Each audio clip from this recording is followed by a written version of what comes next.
So వాళ్ళతో నాకు ప్రత్యేకమైన అనుబంధం ఉంది. ఈ కార్యక్రమం అంటే నేను ఎందుకు చెప్తున్నాను ఈ మాట అంటే, దాదాపు జర్నలిస్ట్గా పనిచేస్తున్నప్పటి నుంచి నేను యనమల రాజు గారిని చూస్తున్నా. ఒకవేళ నిజంగానే ఒక జర్నలిస్ట్గా తన ప్రయాణం మొదలై నాకు జీతం వస్తుంది, మంచిగానే సాగుతుంది, అప్పుడు ఈటీవీ ఛానల్లో పనిచేసేటప్పుడు టాప్ స్కేల్ తీసుకుంటుండే రాజన్న. సో నాకు జీతం వస్తుంది, బాగానే ఉంది అనుకొని ఆగిపోయి ఉంటే ఈరోజు ఎంటీఐ ఇటువంటి యనమల డెవలపర్స్ లాంటి ఆఫీసులు పెట్టి ఇంతమందికి ఎంప్లాయ్మెంట్ ఇచ్చి రియల్ ఎస్టేట్ రంగంలో రారాజుగా ఎదిగి సిరిని కూడా ఎదిగేటట్టు చేయకపోయేవాడు. అంటే మన అడుగు ఒక దగ్గరనే ఆగిపోతే ఎలా ఉంటుంది, దాని ప్రయాణం అంతింతై అడుగు పెడితే ఎలా ఉంటుంది అనేది ఇక్కడ ఉదాహరణగా వాళ్ళ జీవితాల్లో నుంచే మనం చూడవచ్చు. రెండవది, ఇప్పుడు రియల్ ఎస్టేట్ గురించి అయితే నేను చెప్పాల్సిన అవసరం లేదు. ఇందులో చాలా మంది రియల్ ఎస్టేట్ రంగంలో రాజులు ఉన్నారు, రాణిలు ఉన్నారు, అద్భుతంగా అమ్మిన వాళ్ళు ఉన్నారు, కొన్న వాళ్ళు ఉన్నారు, డెవలప్ అయిన వాళ్ళు ఉన్నారు, లక్షలు సంపాదిస్తున్న వాళ్ళు కూడా ఉన్నారు. నేను 50,000 సంపాదిస్తుంది, లక్షలు వస్తున్నాయి. లేదు, ఆ లక్షతో ఆగొద్దు, లక్షణంగా పెరుగుతూ ఉండాలని చెప్పేసి అనుకున్న వాళ్ళు కూడా చాలా మంది ఉన్నారు. అందరూ ఏదో ఒకటి సరే రియల్ ఎస్టేట్లో ఎక్స్పీరియన్స్ అయ్యి వచ్చి ఇక్కడ మాట్లాడే వాళ్ళు ఉంటారు. నాకు ఎక్స్పీరియన్స్ తక్కువే, నేను విన్నాను, ఫ్యూచర్లో ఎక్స్పీరియన్స్ కూడా చేస్తాను. అసలు లేదు, ప్రతి రంగంలో నేను ఆగే రకం ఏం కాదు, అడుగు పెట్టి ముందుకు దూసుకెళ్లే రకమే. కాబట్టి నేను కూడా ఎక్స్పీరియన్స్ చేయాలనుకుంటున్నాను, చేస్తాను. అయితే లైఫ్, జీవితం ఎలా ఉండాలి, ఏంటి, నవ్వుతూ ఉండాలి, ఎలా వ్యాపారం చేయాలి, ఎలా ముందుకెళ్ళాలి, ఎటువంటి దాన్నైనా ఎలా ఎదుర్కోవాలి, చాలా అద్భుతంగా చెప్పారు, చెప్తున్నారు, చెప్తూనే ఉంటారు ఇక్కడికి వచ్చిన మనకు మోటివేట్ చేయడానికి. అయితే నా లైఫ్ ఎక్స్పీరియన్సెస్ కూడా నేను కొన్ని చెప్తాను. అందులో ముఖ్యంగా నేను బయటికి వెళ్ళినప్పుడు గమనిస్తూ ఉంటే, అంటే నేను డిగ్రీ చేసేటప్పుడు ప్రగతి డిగ్రీ కాలేజ్లో డిగ్రీ చేశాను. మేము ఇప్పుడు నివసించేది గుర్రంగూడలో. అప్పుడు డిగ్రీ చదివేటప్పుడు మా కాలేజ్ ఫీజు ఒక 4,000 ఉండేది, ఒక 3 సంవత్సరాల కాలము. ఈ గుర్రంగూడకు ఒక 2-3 సార్లు వచ్చిపోయారు. తెలిసిన ఫ్రెండ్స్ గుర్రంగూడ దాటి ఉండేవాళ్ళు, ఆ విలేజ్లో 2-3 సార్లు వచ్చేది. అయితే అప్పుడు గనక నా కాలేజ్ ఫీజు కట్టకుండా అదే గుర్రంగూడలో గనక నేను ఆ పైసలు పెట్టి కొన్నా ఈ రోజు నేను ఎన్ని లక్షల కోట్ల ఆస్తి పరాలను ఊహించక్కర్లేదు. అంటే చాలా మంది మాట్లాడుతుంటారు మన ముందు, ఏమని మాట్లాడుతుండే, 5-6 ఎకరాలు ఉండేరా మాకు, అంతకు ముందు ఇదే ఏరియాలో, ఈ కోకపేట ఏరియాలో ఉండేలేదు, శంషాబాద్ ఏరియాలో ఉండేలేదు, షాద్నగర్ ఏరియాలో ఉండే. మా తాత ఏం చేసిండు, తక్కువ కమ్మిండు, జస్ట్ 10,000 కమ్మిండు, 5,000 కమ్మిండు. అంటే సింపుల్గా అందరం ఫ్యామిలీ కాబట్టి నేను ఫ్యామిలీ మెంబర్స్తో మాట్లాడినట్టు మాట్లాడుతున్నాను. సో అమ్మారని మాట్లాడుకుంటారు. వాళ్ళ తాత చేసిన తప్పే ఇప్పుడు వీళ్ళు కూడా చేస్తుంటారు. జస్ట్ చెప్తూ ఉంటారు, అదే రిపీట్. ఒక జనరేషన్ చెప్పింది, అయిపోయింది, ఇంకో జనరేషన్ చెప్తుంది, అయిపోయింది, ఇంకో జనరేషన్ చెప్తుంది, అయిపోయింది. మరి ఎప్పుడు రియలైజ్ అవుతారు, మీ తాత ఒక తప్పు చేశాడు, ఆ తప్పు నుంచి మీరు ఒకటి నేర్చుకోండి. మీ దగ్గర ఎంత ఉంది, ఏముంది కాదు, ఆ ఉన్న దాంట్లో మీరు భూమి మీద, ల్యాండ్ మీద ఇన్వెస్ట్ చేయడం అనేది ఎంత అవసరమో మీ తాతనే మీకు ఒక గుణపాఠంగా నేర్పించిపోయింది. ఇక మనం నేర్చుకోకపోతే ఇక మన ముందు తరాలకు మనము తాత అవుతాం. అంటే మన తాత స్టోరీ మనం చెప్పుకున్నట్టే మన స్టోరీ మన నెక్స్ట్ తరాల వాళ్ళు చెప్పుకుంటారు. ఒకటి. రెండవది, ఇందాకన్నా మాట్లాడుతూ కెమెరా గురించి మాట్లాడుతూ కళ్ళ గురించి మాట్లాడు. అంటే కళ్ళ పిక్సెల్ ఎంత ఏంటి అనేది. సర్వేంద్రియానం నయనం ప్రధానం అంటారు. అలాగే పంచభూతాల్లో భూమి ప్రధానం అంటాను.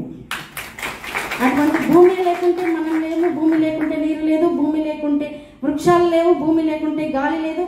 అటువంటి భూమిని ఎంత అవసరమో మనం చెప్పి అమ్మిస్తున్నామంటే దానికి నామూషి ఎందుకండి? భూమి విలువ ఇటువంటిది, ఆ విలువైంది మీ దగ్గర ఉంచుకోండి అని చెప్తున్నాం. విలువైంది మీ దగ్గర ఉంటే మీ విలువ పెరుగుతుంది కదా. సో అటువంటి విలువైన దాన్ని మీరు అమ్ముతున్నప్పుడు మీకు మొహమాటం ఎందుకు? అది అమ్మి లాస్ చేస్తలేదు, వాళ్ళ విలువను 10 పెంచుతున్నారు. అది వాళ్ళ దగ్గర ఉంటే వాళ్ళని ఎదుటి వాళ్ళు గౌరవించడం కాదు, వాళ్ళు తరతరాలు బాగుపడతారు. కాబట్టి దానికి మొహమాటం అవసరం లేదు, ఎవరైనా చెప్పొచ్చు. ఇంకా టెక్నాలజీని వాడుకోండి అని చెప్పారు. అన్నిటికంటే పెద్ద టెక్నాలజీ ఉమెన్. ఎందుకంటే ఆడవాళ్ళం సరదాకి ఎన్నో విషయాలు మాట్లాడుకుంటుంటాం. పక్కింటి విషయాలు మంచిదే, మాట్లాడుకోవాలి. మాట్లాడుకుంటేనే కదా ప్రతిదీ తెలిసేది. ఎలా కమ్యూనికేట్ కావాలి. చివరికి అది గొడవైనా సరే మనం మాట్లాడుకుంటూనే ఉంటాం. అయ్యో ఇలా గొడవ పడ్డారు, అలా అయింది, వీళ్ళ ఇంట్లో ఇది, దానివల్ల కూడా ఒకటి తెలుస్తుంది మనం ఎలా గొడవ పడద్దు. కాబట్టి మనం అనేక విషయాలు మాట్లాడుకుంటూ ఉంటాం. మీరు మాట్లాడుకునే విషయాన్ని మాట్లాడే టెక్నాలజీని యూజ్ చేసి బయట పెట్టండి. అరే అత్యద్భుతంగా ఆడ భూమి ఉందంట, ఈ రేట్ ఉందంట, 6 లక్షలేనంట, పలానా యనమల డెవలపర్స్ వాళ్ళు సేల్ చేస్తున్నారు అనే విషయాన్ని మీరు పక్కింటోళ్ళతో మాట్లాడుతున్నారో, ఎదురింటోళ్ళతో మాట్లాడుతున్నారో, లేదు మీ ఇంటి వాళ్ళతో మాట్లాడుతున్నారో, దాన్నే టెక్నాలజీ యూజ్ చేసి పెట్టండి. దానివల్ల 2 ఉపయోగాలు. 1, అవతలి వాళ్ళకి మీరు మేలు చేసినట్టు అవుతుంది. 2, మీరు బిజినెస్ చేసినట్టు అవుతుంది. కాబట్టి ప్రతి విషయాన్ని మనము ఆచితూచి ఇది చెయ్యాలా వద్దా అనే లోపు చేసే మనుషులు ఉంటారు. చేసేస్తారు, వాళ్ళు దాటేస్తారు, అతిక్రమించేస్తారు, ఎక్కడికో వెళ్ళిపోతారు. మనం అక్కడే ఉంటాం, ఇంకా చెయ్యాలా వద్దా అనే కానీ మన జీవితం మొత్తం చెయ్యాలా వద్దతోనే గడిచిపోతుంది. చెయ్యాలా వద్దా అవసరం లేదు, చేసి పడతాం, ఏముంది, మళ్ళీ లేస్తాం, మళ్ళీ ప్రయత్నిస్తాం, మళ్ళీ పడతాం. ఈ ఒకవేళ కనుక రియల్ ఎస్టేట్ రంగంలో కనుక మనం పడేది ఏముండదండి, మనకు వచ్చే నష్టం అయితే ఏముండదు. మహా అంటే 4 మాటలు ఏముందండి, మాట్లాడితే 4 విషయాలు తెలుస్తుంది, మాట్లాడితే వింటే 4 విషయాలు తెలుసుకుంటాం. మాట్లాడుతుంటే మొదటిసారికి భయం అవుతుంది, రెండోసారికి భయపెడతాం. మాటకంత పవర్ ఉంది. ఫస్ట్ మాట్లాడినప్పుడు భయం అవుతుంది, మళ్ళీ మాట్లాడినప్పుడు ఎవరినైనా భయపెట్టవచ్చు. కాబట్టి వివేకానందులు లాంటి గొప్ప వాళ్ళని కూడా మనం ఈరోజు మాట్లాడుకుంటున్నాం వాళ్ళ గురించి. అంటే వాళ్ళ పవర్ ఏంటండి, మాటే. వాళ్ళ జ్ఞానాన్ని బయటికి ప్రదర్శించేది ఏంటండి, మాటే. మనకి ఎంత తెలివి ఉంది, మనం ఏం చేస్తున్నాము ఏంటి అనేది అవతలి వాళ్ళకి తెలియజేసేది పని కంటే ముందు మాట చెప్పిన తర్వాతనే ఆ పని అనేది నిరూపిస్తుంది. ఫస్ట్ అందరూ వచ్చి పని చూడరు. కాబట్టి మాట్లాడండి, ఎంత వీలైతే అంత చెప్పండి, బిజినెస్ చేయండి, మొహమాట పడకండి. ఇంకొక విషయము, నిజంగానే రాజస్థాన్ వాళ్ళు కావచ్చు, గుజరాత్ వాళ్ళు కావచ్చు, వాళ్ళను చూసి నేను ఎప్పుడు అబ్జర్వ్ చేస్తానండి, మారుమూల పల్లెటూరు గ్రామం. ఒక రకంగా చెప్పాలంటే మన తెలంగాణలో, ఇప్పుడు నేను తెలంగాణ బిడ్డనే, ఇక్కడే జడ్చెల్ల, నాకు హైదరాబాద్కి రావడానికి అంటే సరే నేను చదువుకోవడం కోసం వచ్చాను, కానీ మా తాతలు తండ్రులు హైదరాబాద్కి వచ్చి భూమి కొనడానికి దాదాపు 30 ఏళ్ళు పట్టింది. కానీ అక్కడెక్కడో రాజస్థాన్లో ఉన్న, అక్కడెక్కడో మార్వాడీస్ కావచ్చు, వాళ్ళు బిజినెస్ చేయడానికి భాష రాని ప్రాంతానికి కూడా వచ్చి మనతోటే వస్తువులు కొనేటట్టు చేస్తారు. వాళ్ళ భాష మనకు తెలియదు, మన భాష వాళ్ళకి తెలియదు, కానీ మనం కొంటాం. అంటే అవసరం మనిషిని ఎంత దూరమైనా తీసుకెళ్తుంది, ఎటువంటి పనైనా చేయిస్తుంది, ఎటువంటి బిజినెస్ అయినా చేయిస్తుంది, ఎవరితోటైనా కొనిపిస్తుంది. అంటే అవసరానికి అంత బలం ఉంది. అటువంటిది విలువను పెంచే అవసరాలను మనం వాళ్ళకి దరి చేస్తున్నాం. ఈ అవసరాలు నిత్యావసరాలు, ఆ అవసరాలు విలువలు పెంచే అవసరాలు. కాబట్టి విలువలు పెంచే అవసరాలతో మనం బిజినెస్ చేస్తున్నామంటే మనం ఇంకెంత అద్భుతమైన ఫీల్డ్లో ఉన్నామే అర్థం చేసుకోవాలి. ఇంకోటి, చాలా వరకు ఈ మధ్య పెళ్లి సంబంధాలు ఏం చేస్తుండండి, మీ అబ్బాయి అంటే రియల్ ఎస్టేట్, ఇంకేదో ఇంజనీరింగ్ అంటే గొప్పగా ఫీల్ అవుతారు, డాక్టర్ అంటే గొప్పగా ఫీల్ అవుతారు, ఇంకేదో అంటే గొప్పగా ఫీల్ అవుతారు. అదే రియల్ ఎస్టేట్ అంటే రియల్ ఎస్టేటా ఏముందిలే, ఇంటికొకరు చేస్తారు. రియల్ ఎస్టేట్ ఇంటికొకరు చెయ్యడం వేరు, రియల్ ఎస్టేట్లో మనం రాణించడం వేరు. ఏ రంగంలోనైనా ఇప్పుడు క్లాస్లో అందరూ చదవడం వేరు, ఫస్ట్ వచ్చేవాళ్ళు వేరు. అలాగే యనమల రాజన్న ఇప్పుడు ఈ పొజిషన్లో ఉండడం కూడా నాకు అలాగే కనిపిస్తుంది. మొట్టమొదట ఒక స్టూడెంట్ గానే, అంటే మనకి ఏం రావు, ఓనమాలు మొదట అడుగు వేస్తాం, అడిగేస్తాం.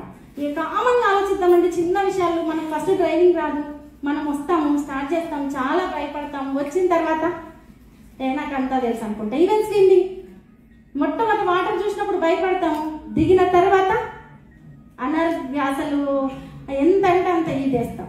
జీవితమైనా అంతే, ఈవెన్ వ్యాపారమైనా అంతే, ఏ రంగమైనా అంతే. అందులో ఎటువంటి పెట్టుబడి లేని రంగం రియల్ ఎస్టేట్ రంగం. ఒక మాట ద్వారానే లక్షలు సంపాదించే రంగం. అంటే మీ మాటకి ఎంత విలువ ఉందో చూడండి. అటువంటి మాటను మీరు ఎలా వాడాలి, ఎట్లా మాట్లాడాలి, ఎవరికి చెప్పాలి, ఎవరికి చెప్తే మాకు మేలు కలుగుతుంది అనేది మీరు క్రియేట్ చేసుకోండి.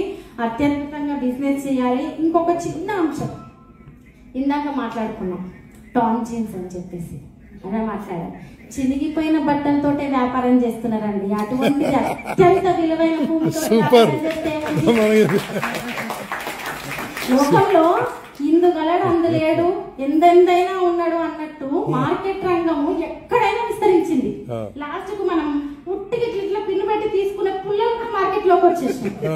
అటువంటిది మనం ఇంత ఖరీదైన ఇంత విలువైన భూమిని మనం అమ్ముతున్నాము, అవతలకు మేలు చేస్తున్నాం. ఆ భూమి విలువ ఎప్పటికైనా పెరిగేదే. అటువంటిప్పుడు మనకు మొహమాటం ఎందుకు? మనం రియల్ ఎస్టేట్ చేస్తున్నామంటే నామోషికి ఎందుకు ఫీల్ కావాలి అనేది ఒకటి. రెండవది, చాలా మంది ఇంతకుముందు అన్నారు, అన్న మాట్లాడుతూ మగవాళ్ళు ఇంటికి వచ్చి ఆడవాళ్ళకి చెప్పండి ఎక్కడికి వెళ్తున్నారు నిజంగానే. అది చాలా గొప్ప సందేశం. చెప్పండి, నెక్లెస్ కావాలని అడుగుతారు, లేదో ఇది కావాలని అది కావాలని. వాళ్ళ జీవితంలో ఎన్నో త్యాగం చేశారు. ఆ త్యాగానికి ప్రతిఫలంగా అనుకోకండి, కాకపోతే ఏదో ఒక చిన్న చిన్న కోరికలు ఉంటాయి, అడుగుతుంటారు. ఆ కోరికల్లో కన్నా అడగాల్సిన అవసరం లేదండి, మనమే తీర్చుకోవచ్చు. అది మనకంటే అత్యద్భుతంగా మాట్లాడే వాళ్ళు ఎవరండి? మాట్లాడుతూ ఉప్పు ధర గురించి మాట్లాడచ్చు, పప్పు ధర గురించి మాట్లాడుతూ వాటితో పాటు భూమి ధర గురించి కూడా మాట్లాడచ్చు అనే ఖచ్చితంగా. కాబట్టి ఒకరు మనకు నెక్లెస్ ఇప్పియాల్సిన అవసరం లేదు. అవసరమైతే వాళ్ళకే మనం కారెట్టిద్దాం. అది కాబట్టి రియల్ ఎస్టేట్ చేయడానికి, రియల్ ఎస్టేట్ రంగమే కాదండి, ఏ రంగమైనా నన్ను కూడా అనేక మంది అనేక రకాలుగా అన్నవాళ్ళు, ఎందుకు మీరు ఇంత టఫ్ టైంలో ఇటువంటి టైంలో బయటికి అడుగు పెట్టారు అని చెప్పేసి. కాలం ప్రతి ఒక్కరిని ఒక సందర్భంలో బయటికి అడుగు పెట్టేటట్టు చేస్తుంది. కాబట్టి మీరు కూడా ఇదే అదను అనుకోని చెప్పేసి మీరు బయటికి అడుగుపెట్టి ఒక సునామీని సృష్టించాలని నేను అనుకుంటున్నాను. గుట్టిగా అడుగు పెట్టినామా, పోయినామా, విజిటింగ్ పోయినామా, ల్యాండ్ చూసినామా, వచ్చినామా, మళ్ళీ రాత్రి తిన్నామా, పడుకున్నామా, ఇది కాదు. అది చూసిన దాంట్లో మీరు ఎవరికి చెప్తే ఇది ఉపయోగం అవుతుంది, ఎవరికి చెప్తే కొంటారు, ఎలా చెప్తే కొంటారు అనే అనేక విషయాల గురించి మిమ్మల్ని మీరే. ఎందుకంటే పని మనకు చాలా నేర్పిస్తారు. మొట్టమొదటిగా సాయి తర్వాత తదనంతరం ఆ చైర్మన్ కుర్చీని చూసినప్పుడు నేను ఒకటే అనుకున్నాను, కుర్చీ మనకు అన్ని నేర్పిస్తుంది అనుకున్నాను. చాలా మంది భయపడతారు, అడుగు పెట్టాలంటే భయపడతారు, కూర్చోవాలంటే భయపడతారు, లేదు ఇటువంటి సందర్భంలో కూర్చుందామా అని భయపడతారు. కానీ ఒక్కసారి కూర్చొని చూడండి, అలాగే ఒక్కసారి బయటికి అడుగు వేసి చూడండి, ఒక్కసారి మాట్లాడి చూడండి, ఒక్కసారి పని స్టార్ట్ చేసి చూడండి, ఒక్కసారి అమ్మి చూడండి, ఒక్కసారి సంపాదించి చూడండి. ఆ సంపాదనే లక్షల కోట్ల సంపాదన అయ్యేటట్టు మిమ్మల్ని తయారు చేపిస్తారు. ఎవరో మోటివేట్ చేయాల్సిన అవసరం లేదు. మీకు మొట్టమొదట వచ్చిన సంపాదనే దాన్ని రెండింతలు అయ్యేటట్టు మిమ్మల్ని తయారు చేసేటట్టు చేస్తుంది. కాబట్టి భయపడకండి, మొహమాట పడకండి, నామూషిగా ఫీల్ కాకండి. జీవితంలో వెనకబడ్డ వాళ్ళు ప్రతి ఒక్కరు నామూషిగా ఫీల్ కావడం వల్లనే వెనకబడతారు. నామూషులు చాలా రకాలు ఉంటాయి. నా డ్రెస్ బాగాలేదను, నా హెయిర్ స్టైల్ బాగాలేదను, నా ఫేస్ బాగాలేదను, ఫేస్ బాగాలేదు, ఇంకేదో లేదు, నా దగ్గర డబ్బులు లేవు, మంచి సంపాదన లేదు కాబట్టి నేను మంచి డ్రెస్సింగ్ తోటి లేదు. గొప్ప గొప్ప వాళ్ళని చూడండి, వాళ్ళ టాలెంటో లేదు వాళ్ళు సాధించిందో చూసి వాళ్ళు మంచిగా కనిపిస్తారు, వాళ్ళు అందంగా కనిపిస్తారు, వాళ్ళ ఆలోచన వల్ల వాళ్ళు అద్భుతంగా కనిపిస్తారు. ఒకవేళ కనుక అద్భుతాలు సృష్టించేదంతా అందంగా ఉండే వాళ్ళే అయితే ఈ లోకంలో రజనీకాంత్లు, షారూక్ ఖాన్ లాంటి వాళ్ళు, అబ్దుల్ కలాం లాంటి వాళ్ళు, సాయి చంద్ లాంటి వాళ్ళు కూడా ఉంటారు. కాబట్టి అందానికి అద్భుతాలు సృష్టించడానికి సంబంధం లేదు. అద్భుతాలు సృష్టించిన వాళ్ళు ఎప్పుడూ అందంగా కనిపిస్తారు. కాబట్టి అన్న చెప్పారు, అద్భుతం మంచి డ్రెస్ చేసుకోండి. మనకి ఎంత ఉంది ఏముంది, చాలా మంది ఇక్కడ అనుకోవచ్చు ఆ మంచిగా డ్రెస్ చేసుకోవాలంటే నేను రేపే పోయి 10,000 పెట్టి షాపింగ్ చేయాలి. అది కాదు. నీ దగ్గర ఉన్నది రెండు జతలా, లేదు ఇంకొకట, ఉన్న దాంట్లో నువ్వు ఎంత నీట్గా తయారవుతావు, నువ్వు ఎంత మంచిగా ఎంత పద్ధతిగా అవతల వాళ్ళని అగ్రీ చేసేటట్టు మాట్లాడుతావు. మనం ఇప్పటి వరకు ఏ ఇంటికి వెళ్ళినా ఒక సామెత ఉంటుంది, ఇల్లుని చూసి ఇల్లాలను చూడండి. ఇల్లుని చూడమంటే ఇప్పటిలాగా రాజస్థాన్ మోడల్ ఆర్కిటెక్చర్, లేదు ఇంకో మోడల్ బాంబే, అది కాదండి. ఇల్లును చూడమంటే ఉన్న దాంట్లో ఎంత పద్ధతిగా సర్దుకుంది అనేది ఇంపార్టెంట్. ఇల్లును చూడమంటే ఏదో గొప్ప గొప్ప షోకేస్ బొమ్మలో ఇంకేదో అని చెప్పలేదు వాళ్ళు. అది గుడిసైనా సరే తను ఎంత అద్భుతంగా సరిదిద్దుకుందో చూస్తే తన జీవితాన్ని, తన ప్రయాణాన్ని, లేకపోతే తన జర్నీనో, లేకపోతే వచ్చిన ఆదాయాన్ని ఎంత అద్భుతంగా రెట్టింపు చేయగలుగుతుంది, సరిదిద్దుకోగలుగుతుంది అనేది అది చూసి చెప్తారు అని అంటారు. అలాగే మన దగ్గర ఒక జత ఉందా, 2 జతలు ఉన్నాయా, 3 జతలు ఉన్నాయా, ఇంకెలా ఉన్నాం అది కాదు, ఉన్న దాంట్లో చాలా నీట్గా తయారై మనం ఎంత పద్ధతిగా మాట్లాడుతున్నాం, అవతలి వాళ్ళని ఆ పద్ధతితో ఎలా అగ్రి చేస్తున్నాం. ఒకవేళ మీ దగ్గరకు వచ్చి ఎవరైనా సరే ఏదైనా కొనలేదు అనుకుందాం, మీరు చాలా మాట్లాడారు, కన్విన్స్ చేశారు, ఇంకేదో చెప్పారు, కొనలేదనుకో, ఆ కొనలేని వాళ్ళకు ఎప్పుడైనా కొందాం అనుకున్నప్పుడు మీ మాట గుర్తుకు రావాలి. అది మీ మాటకున్న పవర్. కాబట్టి రియల్ ఎస్టేట్ విషయంలో ఎటువంటి నామోష్గా ఫీల్ కాకండి. హ్యాపీ వెడ్డింగ్ యానివర్సరీ సిరి రాజన్న. నాకు తెలిసి అడుగులో డెవలప్మెంట్ నేను మీ లైఫ్ లో చూస్తున్నాను. ఈ డెవలప్మెంట్ కి కారణం ఏంటంటే వాళ్ళ మీద వాళ్ళకున్న నమ్మకం, కష్టపడే తత్వము, అక్కడే ఆగిపోని మనస్తత్వం. కాబట్టి ఖచ్చితంగా మీ లైఫ్ లో కూడా ఈ రోజు మీరు ఇక్కడ ఉండొచ్చు, కొన్ని ఎంప్లాయీస్ ఉండొచ్చు, ఇంకేదన్నా ఉండొచ్చు, ఎక్కడే ఆగిపోవాలని మేము కోరుకోవట్లేదు, వాళ్ళు కోరుకోవట్లేదు. ఇటువంటి కంపెనీస్ మీరు అందరూ కూడా పెట్టాలని మేము కోరుకుంటున్నాం, నాతో సహా. ఖచ్చితంగా రియల్ ఎస్టేట్ ఫీల్డ్ అనేది చాలా గర్వంగా ఫీల్ అయ్యే ఫీల్డ్. భూమి అనేది ఎంత విలువైందో అది మన పుట్టుకలో తెలుస్తుంది, మన చావులో కూడా తెలుస్తుంది. కాబట్టి అందరూ నామూష్ పడకండి, ఈ బిజినెస్ ని ఇలాగే ముందుకు తీసుకెళ్లాలని కోరుతూ, రాజన్న చాలా అద్భుతంగా మీరు ఇటువంటి అత్యద్భుతమైన కార్యక్రమాన్ని నిర్వహించారు. Thank you so much. వాళ్ళు కూడా ఇన్వైట్ చేస్తున్నాను.